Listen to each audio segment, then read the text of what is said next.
पंतप्रधान नरेंद्र मोदी यांनी सुद्धा प्रतिक्रिया दिली आहे। गोव्यातील आगीची घटना ही दुर्दैवी आहे असं पंतप्रधान नरेंद्र मोदी म्हणाले। मृतांच्या कुटुंबियांना 2 लाखांची मदत आणि जखमींना 50,000ची मदत जाहीर करण्यात आलेली आहे। पंतप्रधान कार्यालयाने मदतीची घोषणा केलेली आहे। गोव्यातील अरपोरा गावामध्ये पबमध्ये अग्नितांडव झालेला आहे। यामध्ये 3 ते 4 परदेशी पर्यटक असल्याची सुद्धा माहिती मिळते आणि त्यामुळे पंतप्रधान नरेंद्र मोदी यांनी ट्विट केलेलं आहे आणि ही आगीची घटना दुर्दैवी असल्याचं म्हटलंय। त्यांनी काय म्हटलेलं आहे ट्विटमध्ये आपण एकदा पाहूयात।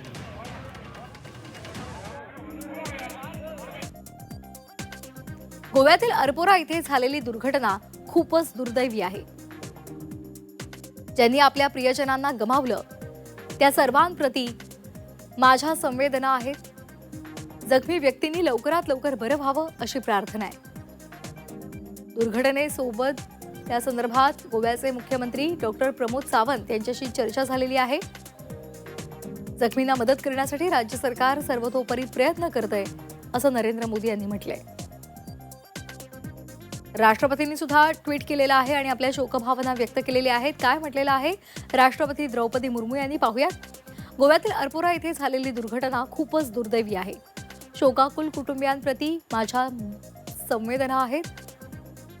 या कठीण काळात दुःख सहन करण्याची ताकद त्यांना मिळो हीच प्रार्थना आहे। जखमी झालेले लवकरात लवकर बरे व्हावेत यासाठी ईश्वर चरणी प्रार्थना।